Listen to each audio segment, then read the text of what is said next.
I-Orlando Pirates ngiyo leyo imatasatasa kakhulu itolo ebusuku ngesikhathi kuvalwa kuthenga nekuthengiswa kwabadlali ku-Premier Soccer League.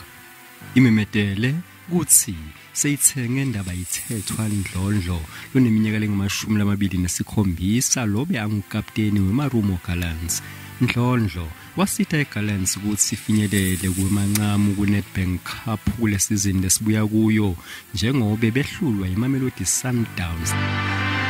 Kulokunye iPirates isayindena noZindi lobe katse avimba kuChippa United Sipho Chayine. Lokumangalisekile abanyenti ngembiwe ukuthi kuvalwe ngci kuthenga nekuthengiswa kwabadlali kuthi Kermit Romeo Erasmus sewubuyile kumagebhula.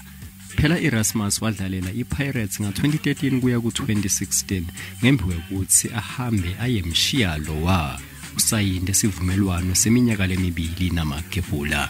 iMamelodi Sundowns yona inemdlali lobuya eMorocco lodlala emuva Abdelmounai Boitol.